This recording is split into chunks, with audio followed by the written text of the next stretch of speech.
I'm Samuel Otter, chair of the English department and a specialist in 19th century literature, American literature. I'm joined on stage by my colleague Stephen Best, whose fields are 19th century American literature, African American literature, and critical theory. And we're very pleased to welcome Charlie Hallowell back to Berkeley, and particularly back to the Berkeley English department in the Maud Fife Room. Charlie received his BA in English from Berkeley in 2001, where I'm happy to report he was taught by Stephen Best, and we're hoping today for revealing anecdotes from both of them. The website of the first restaurant that Charlie opened, Pizzaiolo on Telegraph Avenue in Oakland, reports that he was, quote, raised in suburban Connecticut on a modest diet of TV dinners and Chef Boyardee. His career has taken a different culinary turn since then. After working for 8 years in the kitchens at Chez Panisse and inspired by Alice Waters' commitment to the art of growing, cooking, and eating food, to the slow food movement and the use of local ingredients, Charlie opened Pizzaiolo in 2005. He opened his second restaurant, Boot and Shoe Service, on Grand Avenue in Oakland in 2009. And he plans on opening a third restaurant, which will contain a full-service butcher shop and a bar and grill. That restaurant, I believe, will open no earlier than late 2012. Charlie's restaurants are not only wonderful places to eat, but also great places to spend time, where many faculty and students from the English department feel especially welcome. His restaurants are places where, as a member of my department put it, quote, English professors are treated like rock stars. We appreciate that very much, Charlie. It's actually, in my experience, the only venue where English professors are treated like rock stars. Oh, you get what you deserve over there, you know? I also wanted to say that this is my favorite poster of all our Distinguished Alumni events. It's the only one that has our speaker with an animal, and a chicken in this case. Yay chickens. What's that? Yay chickens. Yay chickens. Today we'll talk with Charlie about his trajectory from the Berkeley English department and being an English major to being a leader in the Bay Area food scene. We'll talk about the value of literary studies for his chosen career. We'll talk about his thoughts about eating and dining and hospitality, and his experience as a student on campus and in the English department. By the way, as a working student, raising a family. We'll talk for 40 or 50 minutes and then take questions from the audience. So as we're talking, please think what you'd like to ask Charlie about. After the Q&A period, he's kindly agreed to stay around for 10 or 15 minutes for any of you who would like to come up and talk to him individually. We're always pleased at these occasions to see our undergraduate majors, and we're happy to present this event along with the Churn and Mentoring program. So I'd like to begin with a question for you about the relationship between being an English major and a restaurateur. That is, what connections, if any, do you see between the two endeavors? That's a huge question, but it's hard for me to separate being an English major just from being like a good human being in general. But which is pretty broad, but it's mostly how I try to live, and my career is really, I have chosen one of those careers where it's not so much what you do, but who you are, and I have a blessing in that I really actually do love what I do. I would probably be doing it even if nobody was paying me to do it. That's the connection between being an English professor. Zero financial gain. The simple answer that I tell a lot of people is that I actually believe that one of the most important things that you learn as an English major is how to really nurture and foster the creation of an active imagination in your own life and in your own mind. That reading and writing are the fundamental tools, or some of the small group of fundamental tools that you can really use to nurture the growth of your own imagination and your own inner world. In fact, I kind of think of literature as the way we explore the inner world. And for me, the inner world constitutes a huge percentage of my experience of life, maybe like 80%.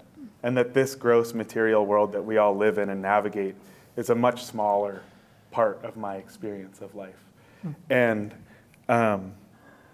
so when I decided, I graduated from Cal, and I decided I was going to give myself 6 months to try and raise the funds to open a restaurant. And if I couldn't do it, I was going to go to grad school, or I was going to go to law school, or I was going to do something where I was going to acquiesce to, a career that I did for money. Although I still would love to go to grad school. But it is an extraordinarily lucrative career, as Stephen suggested. You've really missed out on the big bucks. The first thing the first thing I did was, and I tell this to everybody, right? Like, if you want to do anything, if you want to make anything, you need to write about it. And the last thing you need to do is write a business plan. I mean, a business plan is kind of the dumbest thing in the world. What you need to do is write. So I just started writing this kind of ongoing essay about this space I wanted to create. I tried to articulate it as clearly as I could at every facet. I mean, how it would feel, what the lighting would be like, what the music would be like, what the food would be like. I wrote menus and menus and menus.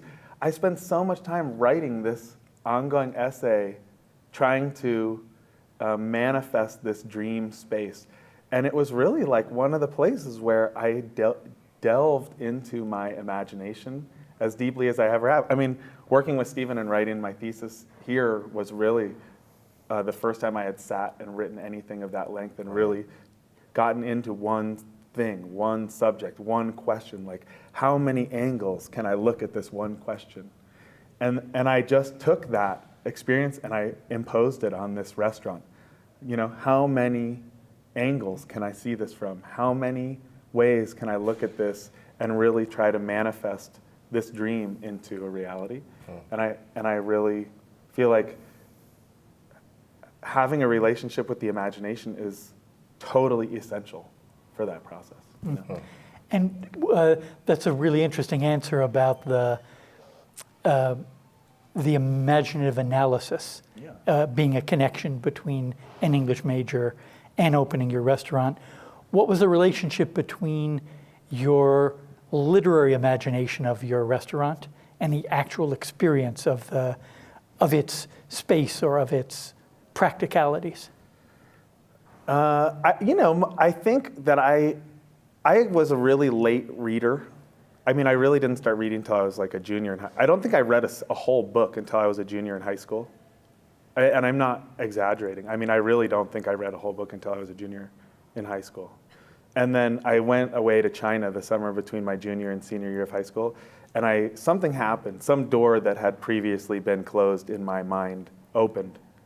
And I started reading so voraciously. Like, I read all of Dostoevsky, I read a ton of Toni Morrison. Like, there was this library in the university I was staying at in China that, like, all the foreign students had left their books. Mm-hmm. And I just plowed through the books. I mean, I didn't really even care what they were. And it started this process of reading for me that I am still really intimately engaged in, that I feel like has filled my mind with this huge force of narrative that really colors the world for me. I mean, I really feel like I see the world more richly because of this inner world of narrative that, we used to talk about that notion of the metonymic skid of like language acquisition, and I feel like, so, there's this idea, right? Where you hear a word or you conjure a concept and it sets off this like unraveling of images in your head, and through this kind of immediate unraveling of an endless number of images that happens instantly, you start to form a notion of meaning. And the more of that you have in your head, the more rich and complex your association with meaning can be, and the more elastic that meaning can be, so that it's simultaneously larger and more profound and more colored in and less fixed in any kind of complete or undynamic way. And I just feel like that's what I got here, reading all that and having all these amazing professors who, I mean, I wish all my professors were here, because I just feel like I want to pay so much homage to them. But you know, this thing that professors do when you come to a place like Cal, you know, and you know, Kathy was one of the ones that I remember so clearly, reading George Eliot with her, and where you really, you know, I would go into a class and I would read The Mill and the Floss, and I would only be able to see a few sides of this conceptual piece of art, you know, and I would really be struggling with it almost to the point of boredom. And she would come in and give a lecture, and all of a sudden, I would see how much more multifaceted this conceptual piece of art was, this notion. And the more multifaceted I could see it, the more I could actually enter into it and start to engage with it, and it could start to engage with me. And I just feel like that's such an unbelievable blessing, you know? I mean, to have that kind of relationship with somebody who can kind of pull the curtain back for you and show you those things is really extraordinary. Is there any relationship between the kind of complexity and dynamism and engagement you're talking about and how you imagine the spaces of your restaurants? Because again, as I mentioned, a striking thing about the 2 restaurants you've opened is that they're not just places where people go and eat. They're places where people spend time. They're communal spaces. So I'm just wondering if there's any relationship between the kind of imaginative investments you talked about and the insights about complexity and connection and your clearly deliberate efforts to construct these social spaces. Yeah. So yeah, there's a few things we should talk about in response to that. One is political, one is philosophical, and one is actual. And they all kind of, there is a confluence that I think is just important to look at as just a part of life. So yes, that dynamism that exists in actually choosing to engage with literature just exists in the world. That the world is a fundamentally dynamic place. And I actually believe that the material world is a fundamentally dynamic place. And I think we live in a culture and an economic system that is constantly trying to put us in a position where we do not engage fully with the dynamic nature of the world around us, and in fact wants us to see the world as fixed and static in many ways, and has convinced people that having a static relationship with the world around them is in some way easier. And I think that it can be perceived as easier because it takes less effort to set up the world as a static system and not have to constantly be engaged and present with it in any kind of dynamic way. However, it gives you a little less need for output, but it also shuts off a huge amount of input. And really, I really believe that having a fulfilling life, it is essential in having a fulfilling life to be engaged in this, like, in a cycle where you are engaged with the dynamic world that's both taking energy and giving energy. And I mean, in terms of your relationships with the human beings around you, in terms of your relationship with your career, in terms of your relationship with your children. And so, yeah, that became the primary focus for designing the space of Pizzaiolo, for designing the kitchen of Pizzaiolo, for making the choice to actually create a restaurant where the menu changes every day, where I cook with a big 800-degree fire, where I cook with dough that's alive and changing every day, where there is basically no static element. And the minute I start getting lazy and imposing static elements, there's a price that's not a small price, you know? And that when I'm really engaged, when I'm really there and I'm really present and I'm really allowing myself to be in that cycle of creation and disillusion and not attached to some fixed idea of how it's going to be or how I'm going to interact with it, but where I am flexible and it's flexible, there's a magic that happens. And I really believe that that's what people feel when they come there. That when, and the more of my coworkers that I can really impress that upon and help them find their place in that dynamic relationship, then it starts to spread. And some nights, man, you can just tell everybody is in this groove of total presence. And it feels so ridiculously good. There's like this, I mean, this sounds cheesy, but really, I'll tell you, can I say this? My daughter said something to me so badass the other day. I have a 10-year-old daughter. You guys want to hear a story about my daughter? Sure. She said to me, Dad, she's 10, she's ridiculously beautiful and one of the smartest human beings I've ever met. She may be a bodhisattva. I can't tell you for sure yet, but she may be. She looked at me, we were having dinner. She said, Dad, I figured it out. I was like, what'd you figure out, Matilda? She said, I figured out where unicorns live. And I was like, really? She said, yeah. Do you want to know? I said, yeah. She said, you know sometimes when like you look at me straight from your heart and it's just like pure love from your heart that you're looking at me with, and then I look at you from my heart and it's just like pure love from my heart that I'm looking at you with? I was like, yeah. She's like, I think that laser rainbows shoot out of your eyes and they shoot into my eyes and we create a bridge of laser rainbows between us. And I think that bridge of laser rainbows is where unicorns live. And I was like, oh, I love you so much. You're the most, So yeah, we get the laser rainbows going sometimes at Pizzaiolo. The love is just there. And Okay, so I had a way of getting to that. I'd like to see what question can come after that answer. I had a way of getting to that laser rainbow moment, but it was a little bit more political. You actually didn't go the political. You didn't explain what you meant when you said political. So I'll ask you that. So when I was sitting at home, I sort of thought to myself that I thought about it this way.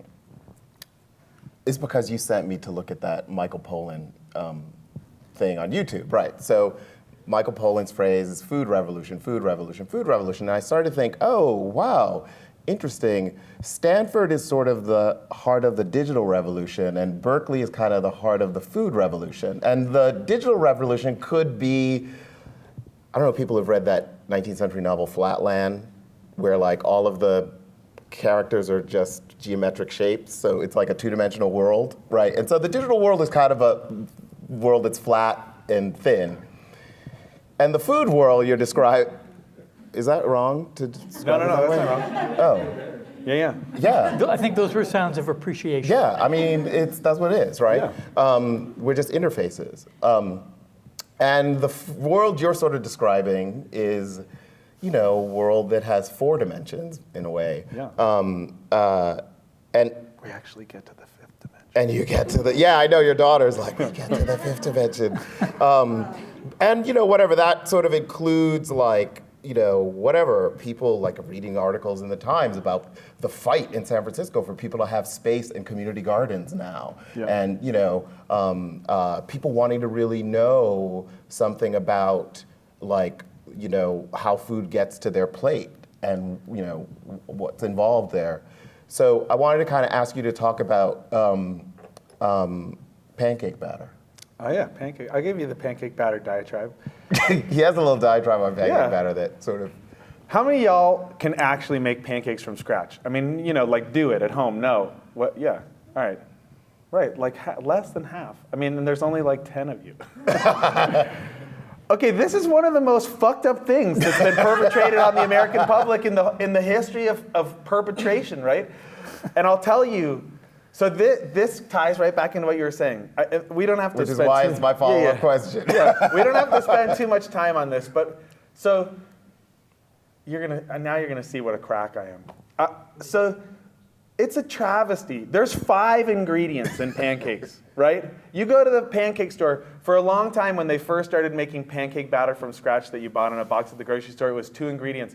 But actually, they realized that most people don't feel very satisfied when they just add water to something. So now, most pancake batter, you add water and an egg, because it actually makes you feel like you're doing something to like crack the egg and put the egg in there. But really, there's only 2 other ingredients in pancakes from scratch. Like, this is a total conspiracy. And I actually believe that the conspiracy, it's the same reason that none of you can probably do your own plumbing or change an electrical fixture or fix your own car or basically do anything, really, that we have been convinced by, I would say, capitalism, or the forces of capital that are basically the forces that are giving us all the information that we have access to in the world. That if you can't do anything, right? Like if you can't do anything, and let's say you're a black person in America, and let's say you get the knowledge that there are 5 million people in prison in America, and that 3 million of them are black, or that 60% of the black male population in Oakland are felons, and they can't vote. They can't get a decent job. You might think, God, there's some structural problem happening in our culture. We need to change it. It's time to change it. Or if your public universities are going down the tubes and your professors can't get paid, or you live in a state where the public education system used to be the best public education system in the world, and now it's one of the worst, you might say, we need to do something. We need to change something. And then you think, God damn it, I can't even make pancakes. I can't even make pancakes from scratch. How am I going to ferment a revolution? How am I going to change the government? How am I going to actually be the force of change in the world? I can barely change a light bulb. You know? Yeah. Like, it is so essential for the power structure to convince you that you are incompetent. Because if you actually feel competent, if you actually feel like you can take control of the material world around you, you're going to fucking change it, and you're going to make a better world. You are going to create the world that you want to be in. But if you don't think you can do that, you're never going to do that. You're just going to keep watching TV, buying into this dichotomy of work time and leisure time, and think that leisure time means either consumption time or sit on your ass and don't do anything time, which secretly is now also consumption time because you're probably staring at your computer or your TV and you're not doing anything. You're not working in the garden. You're not fixing your toilet. You're not building something for I mean, maybe you are. I hope you are. But I do feel like the trend is to take this simple power out of people's hands. And it goes right to human interaction, right? I mean, think about the computers that we are all so tied to as these kind of like massively successful id satisfaction machines, where you don't actually have to do anything. You can get everything your id wants alone in a dark room. Like you can get your sex, you can buy all the shit you need, you can get your entertainment, you can get it all. You don't have to interact with any more human beings. You could just sit in your room and get all of it right there through the machine. And the fact that most basic skill, right? Human interaction, actually dealing with the other human beings around you. You don't even have to do that anymore. I mean, forget about pancakes. You don't have to deal with human beings. I mean, that's like anyways, so right. Let's look at how this ties into literature. Well, I was actually wondering if that sort of is at the core of what the food revolution means for you, right? Yeah. Well, like, not just the giving food revolution. people back the tools to like. Well, You know, I'll people tell you. having Yeah. a sense of control over their world at that Yes. local level. Right. You know. Yes. So I think that, the basic thing, like I do think everybody should have a garden. If you have a little teeny piece of land, you should have a garden. You should dig it up and you should go to the farmer's market or go buy some seeds. You should grow some stuff and you should get your hands dirty and you should turn off the TV. If you have any time at all, you should learn how to butcher a chicken. Next time you go to the grocery store, just buy a whole chicken. Do not buy that shit in the plastic wrap thing. Just say, I would like a chicken. And then take it home. I'll tell you one thing the computer is awesome for. You can learn how to do almost anything on that computer. So YouTube up how to butcher a chicken. And then try to do it. Do it 100 times. You'll get good at it. You know, YouTube how to make pancakes from scratch. YouTube how to change the carburetor on your motorcycle. It's all there. I mean, that is the one amazing thing about the computer is that, like, I learned how to tie a bow tie on YouTube. You know, I mean, so yes, but I think that really, so, you know, I was never like I'm going to start a restaurant and I'm going to change the world cooking food for people. I mean, I thank God that I fell into a career where I get to serve people, you know? And really, at the end of the day, all the revolutions, the literary revolution, the food revolution, all the revolutions are about serving people, right? Like, I would say that life is about serving people. That if I can have people come into my space, right? I talk about this all the time. So one of the things that happens in life is that me, and I'll just talk for myself. I have this remarkably vigilant inner security guard who is pretty much always telling me that you guys are all judging me and that everybody around me is judging me and that I am probably not up to the scrutiny, that I'm inadequate on some fundamental level. And that voice almost never shuts up. And one of the times that it does shut up, or that it is given the opportunity to shut up, for me, and I think for a lot of people, is dinner time. Or when you're being served in a way where you feel totally accepted for exactly who you are.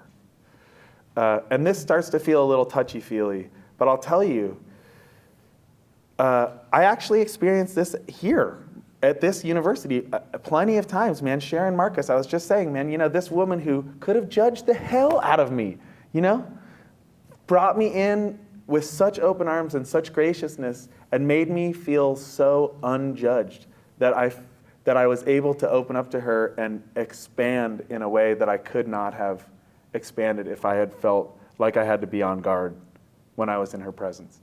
You know, and so I do feel like that is my first project at the restaurant. And in my life in general, right, is to create a space where people can come in and feel like they are totally welcome and that we are absolutely there to serve them for exactly who they are because they're children of God and they are perfect beings in the most basic sense. And we just want to serve them. We just want to cook them some dinner and make them feel good.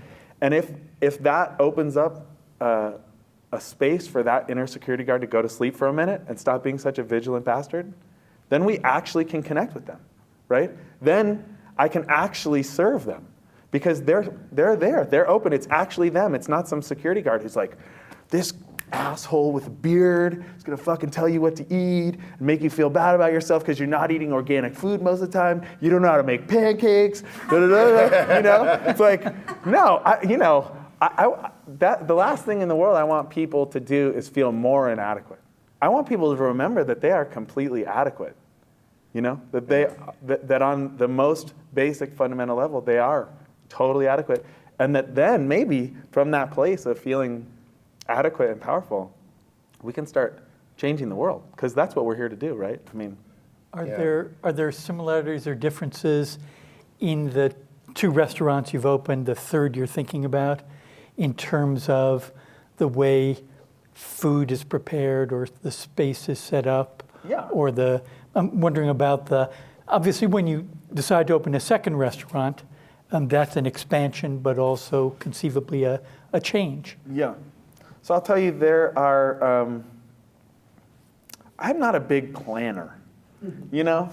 I didn't plan on opening that first restaurant too much. And the second restaurant just kind of happened. Like, there was this cool space, and this guy who owned the space was a regular Pizzaiolo. And he was like, hey, you want this space? It's cool. You can have it. We'll do something cool there.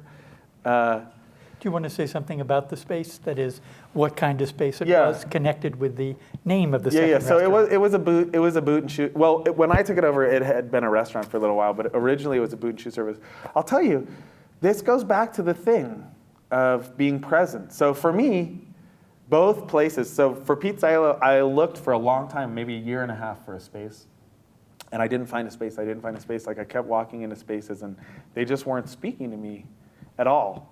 And Pizzaiolo was an old hardware store in a building in Oakland that was built in 1869 that was originally the livery stable for the public transit that was a horse-drawn carriage from the port to 51st Street in Oakland, and then it was electric trolley car from 51st down Telegraph to the university.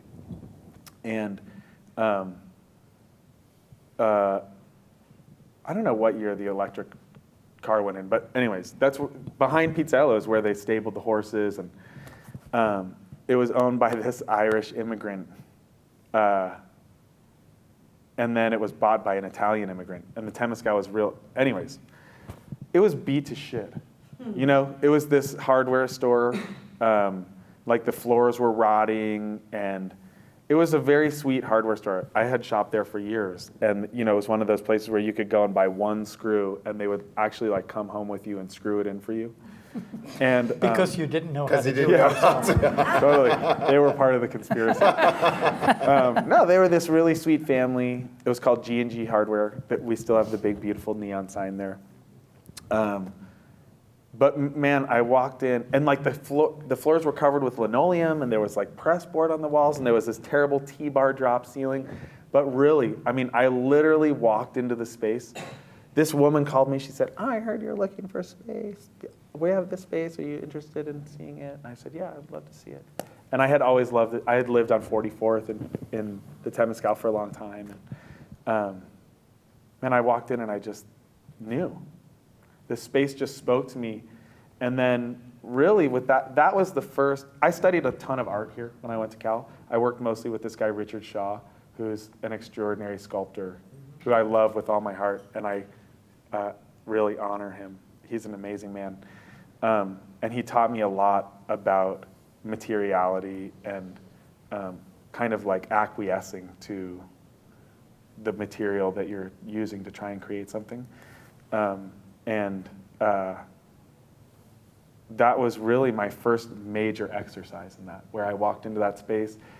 And I was a single dad. I was working at Chez Panisse. I had graduated from Cal. I think I was making like $14 an hour at the time. And, you know, man, I was like going in there after work and drinking beer and trying to build a restaurant. And I did not have the resources to, thank God, I did not have the resources to really transform the space in any kind of contemporary way. Really, I just had to honor the space. And so the process really became a process of really removing. And I really, like that age-old adage that like nothing, adding doesn't ever really do much for anything. Like really the only way to make something beautiful is to take it away until you get to its purest form, which, you know, my life has this kind of archetypal arc to it where I that's what I love about it. That's why I cook Italian food, right? That's like the Italian sensibility, is to, you know, get it to its purest form, get a tomato, get the best tomato, and do not fuck it up, you know? Don't do too much to it. Don't add too much to it. Just honor the tomato. Get the most beautiful buffalo milk mozzarella. Honor the ingredients. So, I mean, that was my whole thing. And so that is the primary difference between the two restaurants, is that they are these fundamentally different spaces that have these fundamentally different energies They're in different neighborhoods. And really, I just tried to let the spaces dictate how I was relating to them as the conduit through which they became restaurants, you know? And really it was like, all right, you know, it was like, I went and slept there with my kids. We had dinner parties in there, like way before. I mean, it was totally like this empty construction space. We were having dinner parties. We built a fire inside it. We got totally wasted many times and had dance parties. And it was really like constantly asking the space, like, all right, what do you want? What can we do here? How can we make this space come alive by honoring the space as much as possible?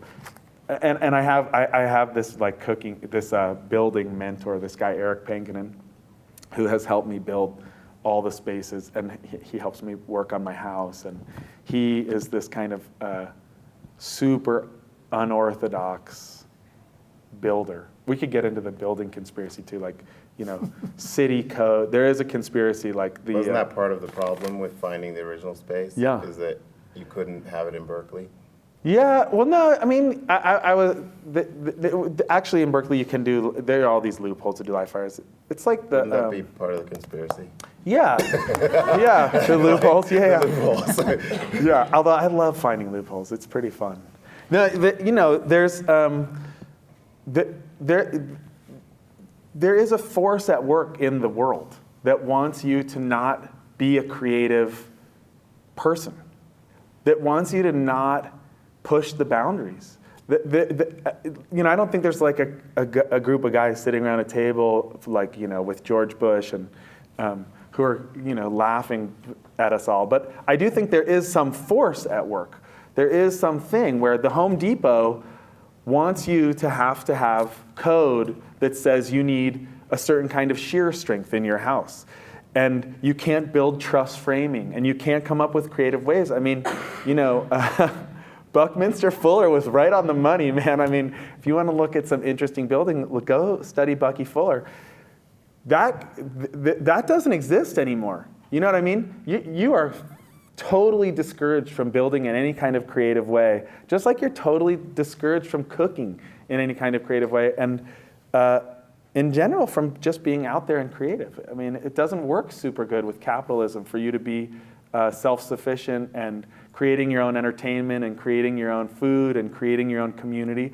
Your job is to be a consumer so that we keep growing this economy, because if the economy doesn't keep growing, what are we going to do?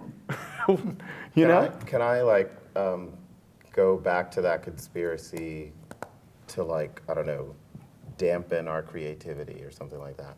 So when Kathy asked me to interview you, I had just read this article in the New York Times that was all about like what outcomes make college worth it, right? Like if you go to college and you study a subject, but then upon leaving college, find a profession that didn't require that subject, you know, was college worth it, is the question. Right.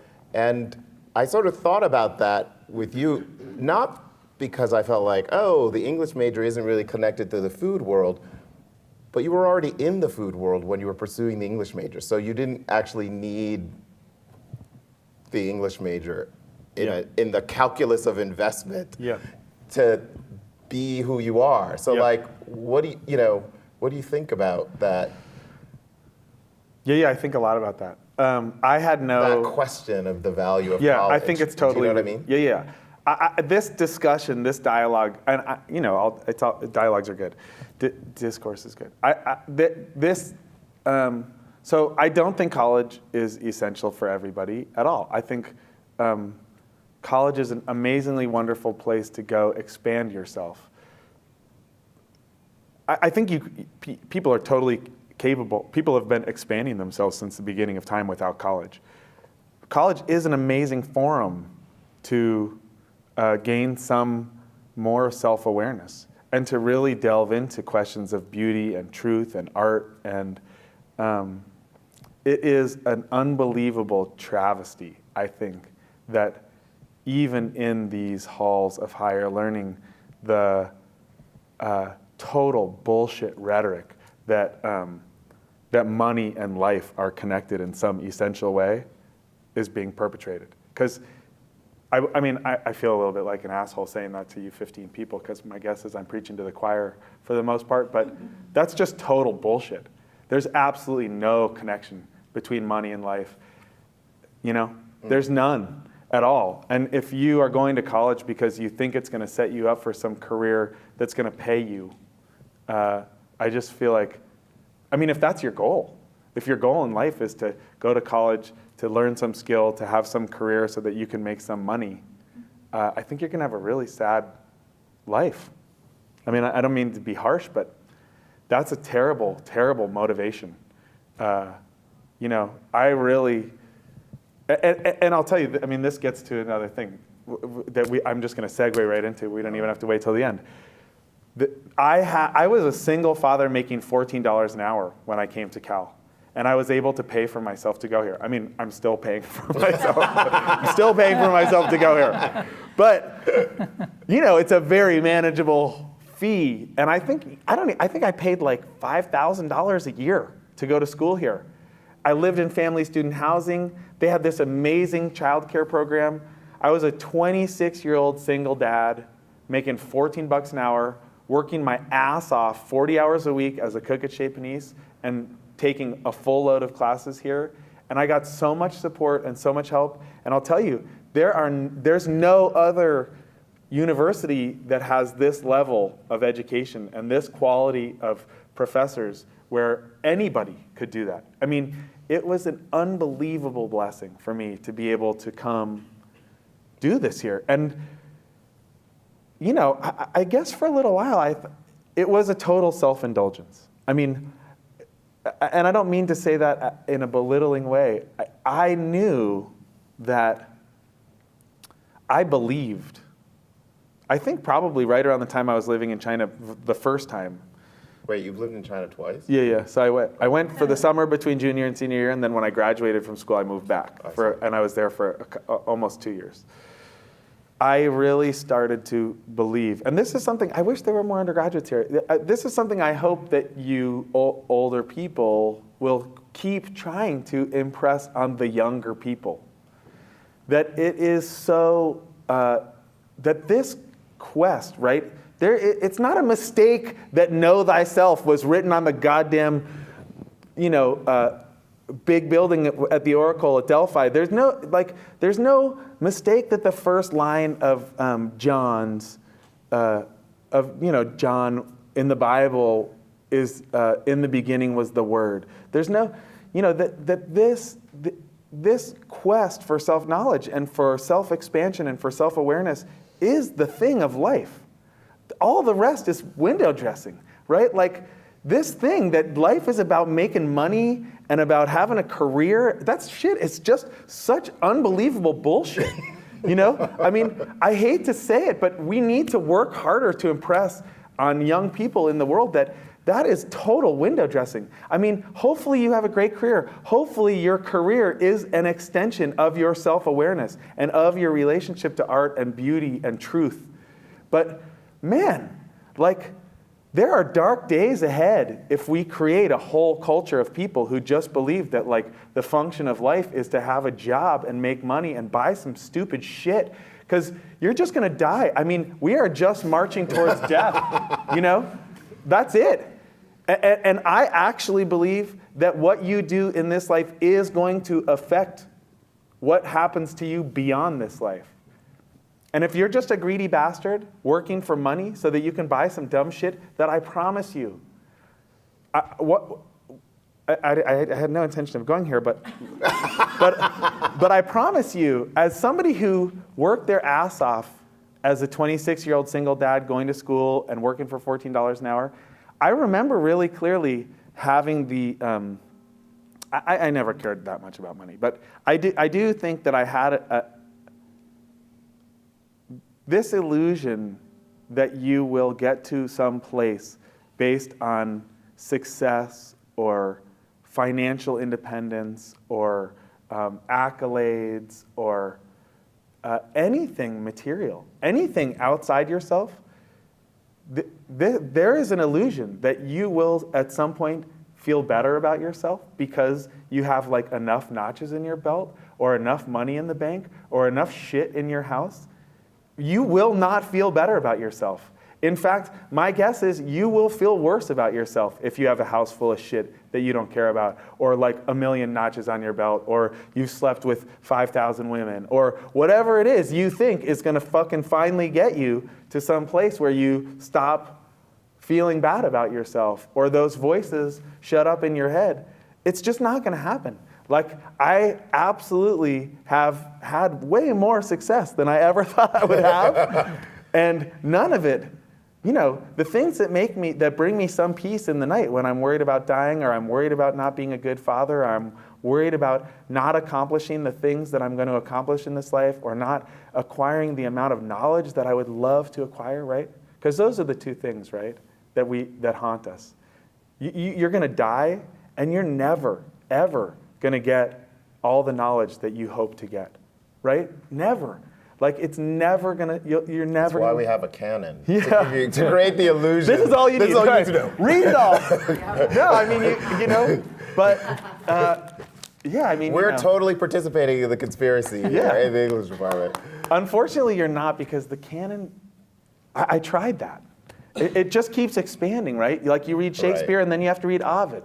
And then you have to read all the other classics. And then, like, it just keeps going. You have to read the Mahabharata, and you have to read the Vedas, and you have to read, like, you know, it all starts to synthesize into this larger body that keeps reminding you. How little you know. Yeah, how little you know, right? Like, I just took, I'll give you one other piece of advice. I just took this class with Bob Haas, Tuesday was the last class with Robert Haas, who is an extraordinary man who isn't getting any younger. And if you have a chance to sit in his presence and get some knowledge from him, I highly recommend it. And the first thing he said at the beginning of the Shakespeare class was, you know, he's so sweet. He's so sweet and not even a little bit naive, which is remarkable. He said, I don't care really so much about what you write in your papers or anything. All I really care about is that you read all these plays, and if you have it in you, please read them twice. And if you can, I'd like you to memorize 4 soliloquies. And he said, and really, the only reason I care about you doing this is that I actually believe you will be a better human being at the end of this class than you are now. Like, I actually believe that your soul will be larger if you read all these Shakespeare plays twice. Even once, but twice would be nice.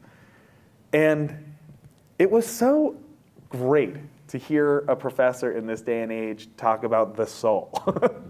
Or, you know, it was so refreshing. I feel like that's like a dirty word in academia now. And I actually really believe him. And I'll tell you, I feel like my soul's a little swelled up after reading all those Shakespeare plays. You know, it was good for my humanity in so many ways, right? I'm almost 40, and Shakespeare wrote most of the tragedies around that. I actually can't talk too articulately about this, but I like that the tragedies seem to be in relationship to the fall of life. And by that I mean the autumn of life. That, like, the comedies are kind of spring, the romances are kind of summer, and the histories are kind of winter. Mm-hmm. And I feel like I'm kind of moving into the autumn of my life. And there's this deep sadness. 50 is the new 20. Yeah, thank you. Thank you. And we'll need some additional seasons if you're at 40 and moving into the autumn of your life. Well, I'll tell you, this kind of ties into our talk about Freud and sexual curiosity. Yes. That, like, the comedies really believe that, like, all of life will be okay due to the power of, like, sexual fulfillment. That really, like, you're a person in a family, you realize you're sexually desirous person in the family. You can't have sex with anybody in the family, so you have to bust out of the family, find somebody else who's also like a sexually curious person. You unite. It causes all this mayhem. But in the end, basically, you just form another family, and the cycle starts again. But it is this like amazingly hopeful, rejuvenative thing. By the time I hadn't really read all the tragedies before, and it's fucking dark and horrible. Like, there is no hope in a lot. There isn't a happy ending, and sex is not going to save the day for sure.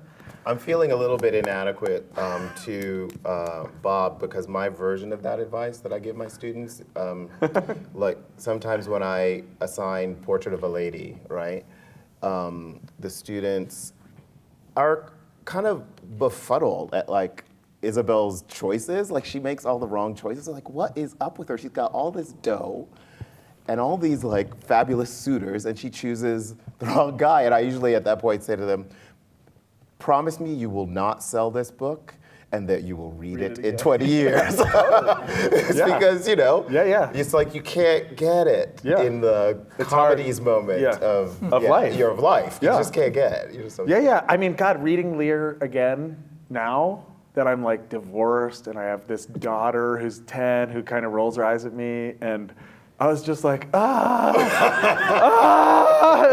actually, you want to hear another? Don't ask your children what they're going to give you. Yeah. I was just talking, that chicken in the poster, I had 9 chickens. I actually had 10 chickens. And so my chickens, chickens have a time that they lay, and then they stop laying. It's like a 3-year cycle. And when they stop laying is when they become stock. And so you have to kill them. And I had these 10 chickens, and they stopped laying, and I for a while I was like, all right, you can just chill and graze and be, you did a good job. This is like your retirement period. But after a while, I got sick of buying feed for these chickens. The give and take relationship was thoroughly over. And I hadn't gotten any eggs for about a year, and I was like, all right, I got to kill these chickens. So I went in and I killed. First, I totally wimped out. I mean, I don't know if you've ever killed anything, but to kill something, you got to decide that you're going to kill them. So I went in and I wasn't resolute, and they all got away and they mocked me, and so I went out totally dejected, and I was like, all right, I am the human, they are the chickens. I am the human, they are the chickens. And I went back in and with absolute resolve, I killed them. One extra feisty one got away, and I was like, man, I can't believe she got away. And I decided to just let her be. But she kind of became a plague on my yard. She destroyed my garden single-handedly. She would like come up on the front porch whenever I wasn't around, and that was like where she had decided she was going to defecate. Like right on my welcome mat, and it was like, she was totally mocking me, like, that's right, I got away, sucker, And so one day, this is your Shakespearean revenge plot. Totally. One day, I'm sitting at the table. Ironically, I'm also in the throes of heartbreak. I'm reading Lear. It's the scene where he's been kicked out of all of his daughter's houses. He's in the storm. He's refusing to come into shelter. I'm totally feeling it, like I'm getting wet and cold. And I look up, and the chicken is there on my front porch, shitting. And it's the door, the door's open, and my son has left his baseball bat on the couch right next to where I'm reading. And I had this like Lear snap, this total snap of sanity. And I just grabbed the bat and just, bam, killed the chicken. I bludgeoned the chicken to death.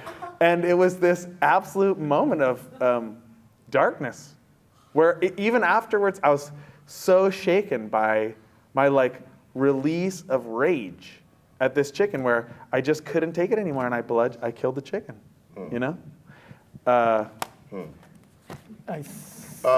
you go.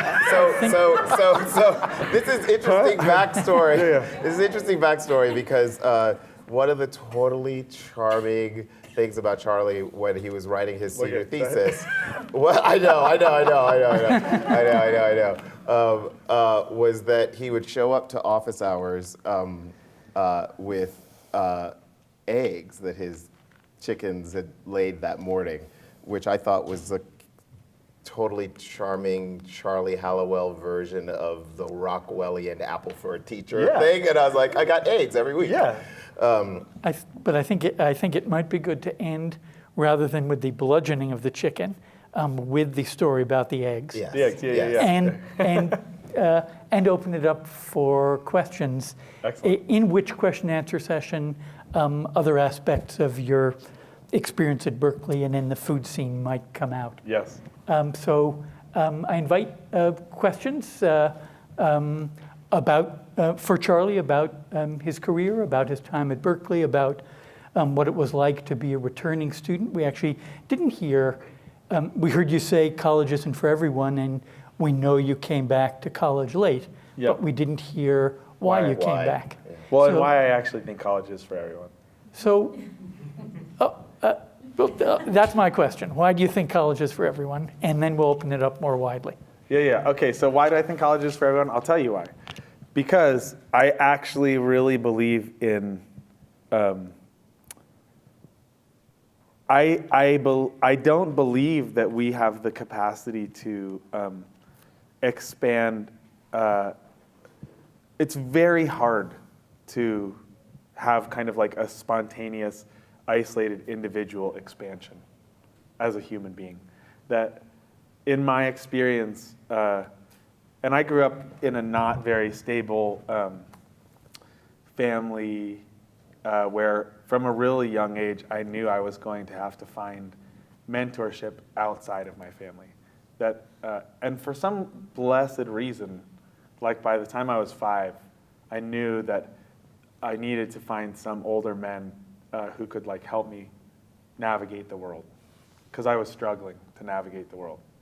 And I still struggle to navigate the world, and I'll tell you, most of the reasons that I'm able to navigate the world are because I have had these extraordinary role models in my life, a lot of them here. And mostly it's the intellectual navigating that I learned to navigate better here. And a number of them women, not just men, Yeah, as you've mentioned. Yeah, in fact here, I can't say mostly women, but a lot of women. That there's this thing that happens when you give yourself over to somebody who's smarter than you, or who can take you to a place that you cannot get to. You have to let me tell one quick story. Go ahead. So when I was a first year here, I have a relationship to like sadness, and even though I'm such an extrovert and I have these restaurants, I do love solitude on this really real level. And one of these nights that I was craving solitude, I went alone. I think I was like 19 or 20. I was 21 maybe. So I wasn't a student here yet. My partner and I had just split up.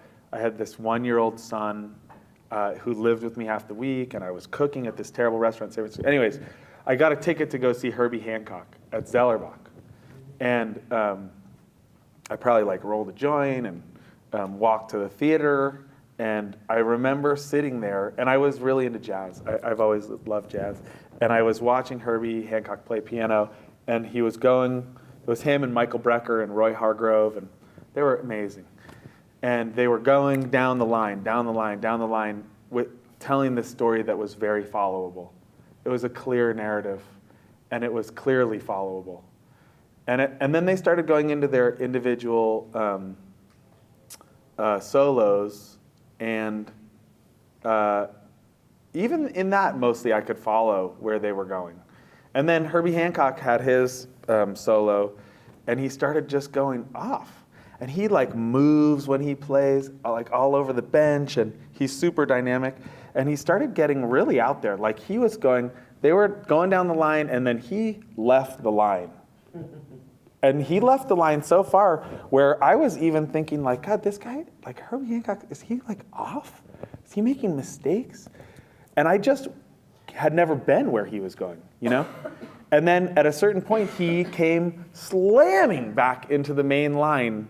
And in that moment of reconnecting with the primary narrative of what he was doing, I could see the whole arc of where he had gone, and it made total sense. And it was like, holy shit, this guy just took me to a place where I absolutely could not go without him. Like his taking my hand and walking me down a path that I could not even see without him has expanded my entire concept of the world around me. And that is why I think everybody should go to college, because that is the experience that if you are actually present and give yourself over to the pedagogy of like saying to your professor, you are the professor, I am the student, please take my hand and show me the path that I cannot walk without you, then you will fucking see a world that you can't see without them. That's a lovely and compelling answer to the question. There was a question there, hand up in the third row, I thought before. I just wondered if there was more of a story to getting the eggs from Charlie as a student. It made me appreciate not buying my eggs at the supermarket. I was like, whoa, they're all different colors. Did all your professors get eggs? No, I don't know. You know, Stephen was like my advisor. Stephen and I had a really amazing relationship, and he really helped me navigate the hardest thing I did, the most satisfying and hardest thing I did here. So he got special love.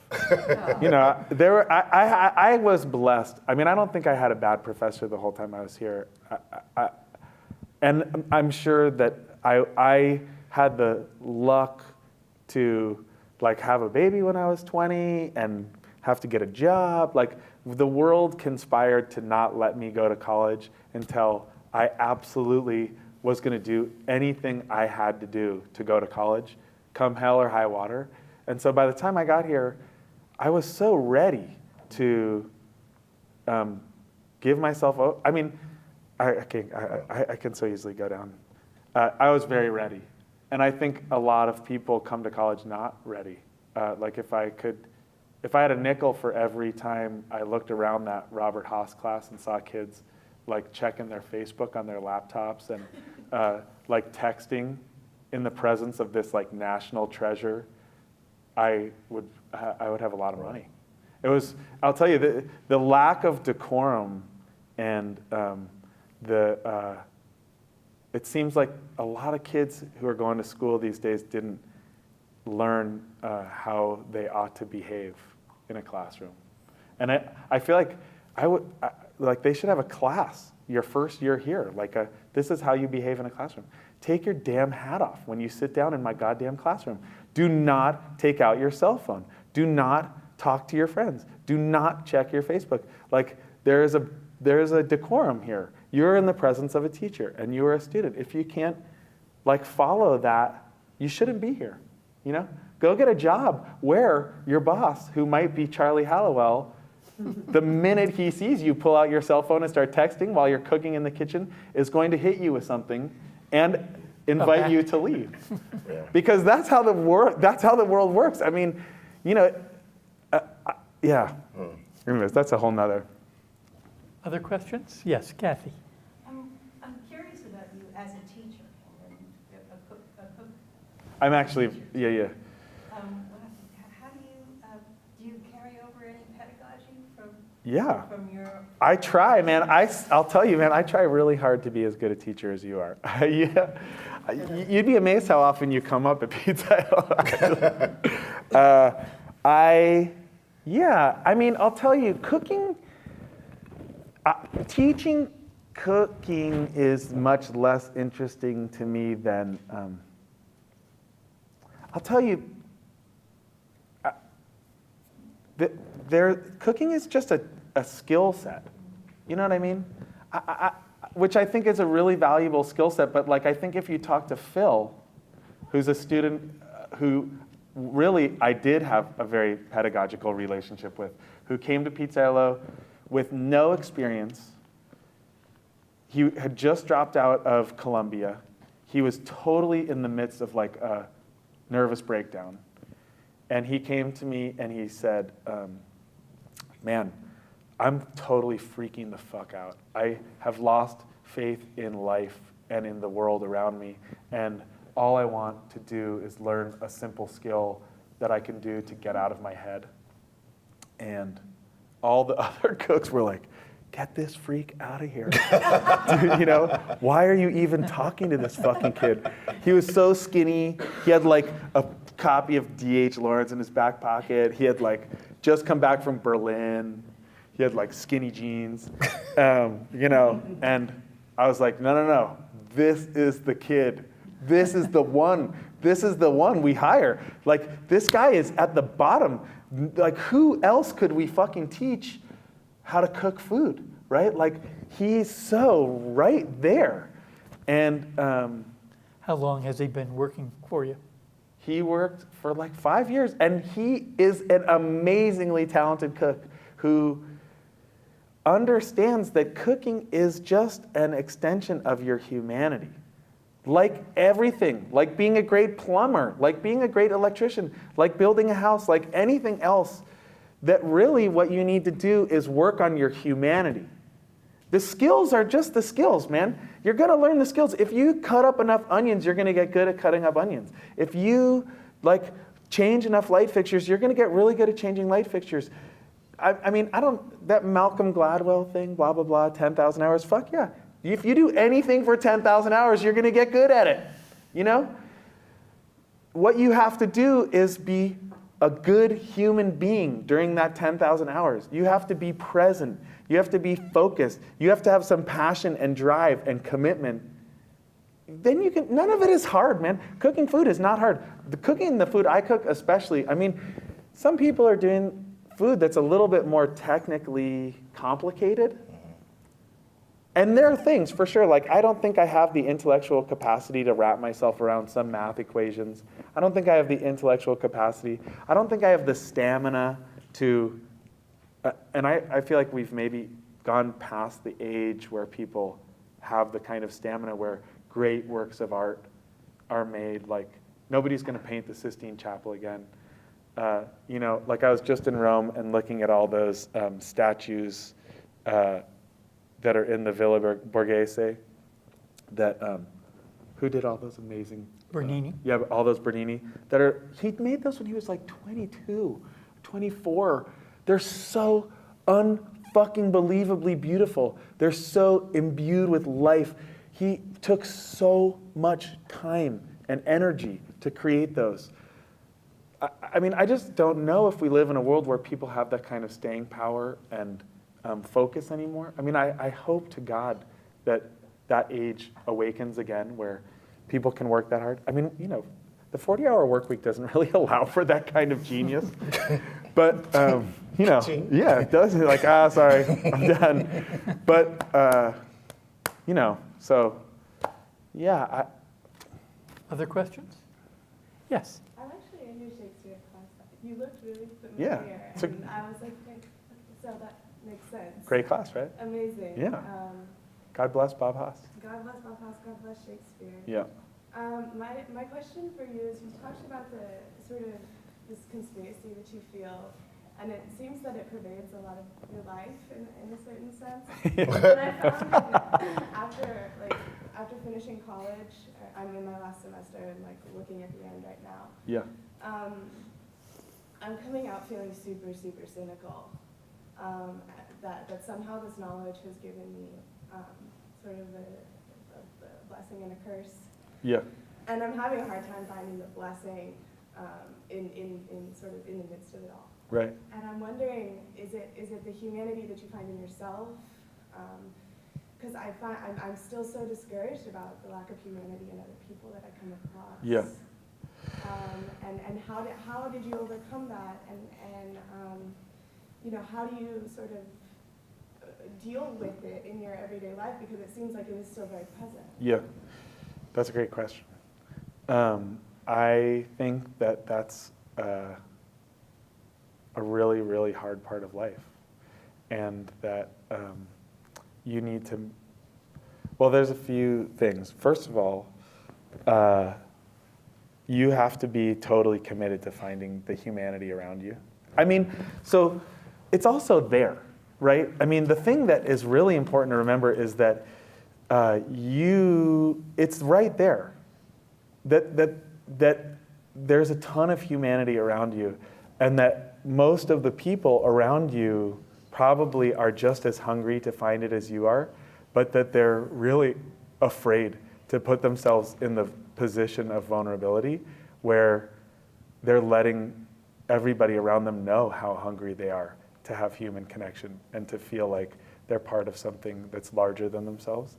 And that really what you need to do is try super hard to nurture that kind of vulnerability in the community that you're existing in, where you make it overtly part of your like daily exercise of being a human being, to open yourself to like real authentic human interaction, you know, which is difficult. But I really believe that it's super essential, you know, like that's the thing that's going to change the world. Yes, last question. Your comments about the students in the Shakespeare class who aren't really ready to be there and don't understand sort of the privilege of the structure of the moment. Yeah. And then you said earlier about you feel our role is to serve others. And in the restaurant, you know, people come in and you and your staff serve them. Yeah. I imagine there are customers who come in kind of like those students, Yeah. right? Who Totally. don't get it, or they are not very present, or they're not very civil, or what might be. How do you, and it sort of ties in a little bit with your comment about sort of lack of humanity. Yeah. So in the role of servant, yet obviously you have an opinion. Yeah. It's really complicated. I mean, I'll say this. So I'll tell you, everybody should start meditating, but so I actually believe that the world is absolutely as it should be, and that includes my desire to change it, you know? So it's really complicated. We have a policy that's on the menu that says like no electronic devices, but literally every single night somebody comes in, some couple comes in with their kid, and they just like stick the kid in front of the iPad, and there's like this massive electronic glow coming from their table, and I try so hard. I'll tell you, it's so uncomfortable. And mostly I feel like such an asshole going over and saying like, I feel like such an asshole. I'm so sorry, but your kid has to turn off the machine and interact with you. And they... You're a social worker. Yeah, totally. And I try so hard to be non-reactive, right? Like I actually do want to serve these people. And so for sure, sometimes I walk over the table and the people look up at me and I can just tell like the dad he just had the worst day ever, and he probably hasn't made love to his wife in like 6 months, and the wife is like exhausted and looks like she wants to kill the kid. Like, you know, I have kids. I know that place where you're so at the end of your rope and all you want is for your kid to shut up and to have like 3 glasses of wine as quickly as possible. And you just want the day to be done, and you want somebody to serve you and treat you with some dignity because you haven't gotten that. And every once in a while I walk over to the table and I look in those people's eyes and I'm like, can I bring you guys like a free bowl of pasta? You know, like there were these, just the other night that happened where these kids, I got so reactive. There were these kids, like I could just tell, like the waiter kept coming back and being like, oh, the kids don't like this, and the kids, like one of the kids was like slumped over and the other one was like playing with an eye thing. And I immediately was like, fuck these people. Who are these people? Haven't they taught their children anything? Did they grow up in a barn? Like, my dad would have beat the crap out of me if I acted like that in a restaurant. Like, all that went through my head. And then the woman looked at me, the mom, and instead of looking I was being such a judgmental asshole. And she looked at me, and thank God, whatever was like in the ether in that moment, her look totally melted me. And I was like, oh my God. And I went over to the table, and I was... The unicorn. Yeah, exactly. The laser rainbows, She man. was totally laser rainbow. And she just looked like she was going to start crying, you know? Or like, she was like, please throw me a buoy or something. And so I went over to the table, and I started talking to the kids, and I was like, what do you love to eat? And the one kid was super into it. I was like, do you want to come in the kitchen with me? And like, after a minute, both the kids were with me. And then I looked over, and the parents were like drinking their wine. And like 15 minutes went by, and it was like a totally different world, you know, where this family that was fully about to collapse, and I was fully about to be the one who pushed them over the edge, was like having a great time. And it was such a good reminder, like, oh yeah, these are human beings. They're all human beings. I mean, that's the thing you have to remember. That's the thing you have to remember everywhere.